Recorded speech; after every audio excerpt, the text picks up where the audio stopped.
God's honest truth, the Today Show wasn't even on my radar. Right, you didn't say, oh, this is my ambition. Yeah, please. You were just happy to... I was so thrilled. The first time, because I don't know if you remember Live at 5, Don Pardo would be there, doing the announcing. Yeah. And the first time he said, now Roker with the women. I thought, this is it. How did you get that job? I mean, was your ambition to be a newsman? No, my ambition, to be perfectly honest, I did not plan to be on TV.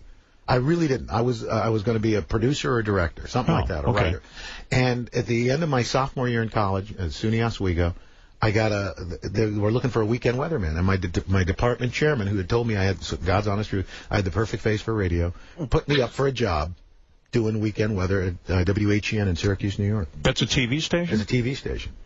You were a sophomore in college. At the end of my sophomore year. And a professor says to you, go try out for this job as a weatherman. I did a tape at school. He took it down for me because he worked part-time at the station. That's a miracle. I mean, how many guys a sophomore in college get any kind of job? And you stay in touch with that guy? Unfortunately, he passed away last year, just about a month, right around the same time my mom passed. And he was just this guy, Lou O'Donnell, Dr. Lou O'Donnell. If it wasn't for him, you might never have even thought to do this. Not even. It wouldn't have even been on my radar. And you went down there and you passed the audition right away. Did the audition. The guy gave me the job. I was making $10 a newscast on the weekend. Were you awful? You were the newscaster.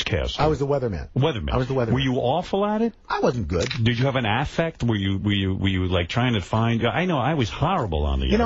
I was kind of like just kind of doing funny stuff, but not nervous.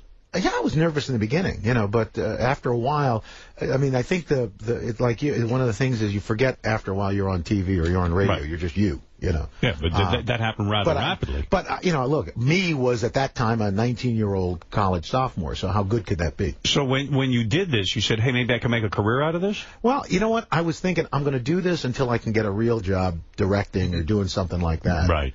And then I got a job in Washington, D.C., which is where I right out of Syracuse. Yeah. You sent the tape? 6 months after I graduated.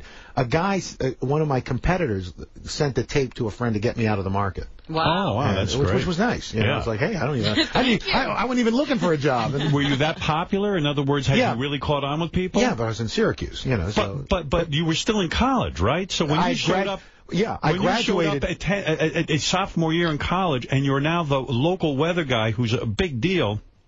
You weren't getting tons of women? You're celebrity on campus. What? Because nobody watched, none of the college students, nobody watched TV. Yeah, but that's big news. Yeah, they didn't. There's no sophomore that gets a job like that. Nobody cared. Nobody cared. I wasn't a jock, I was driving down 40 miles down to Syracuse doing my thing. Were you struggling with your weight at that point? Oh, yeah. Always, your whole life? Always my whole life. Were you obese as a child? You know what? It's funny. You think what you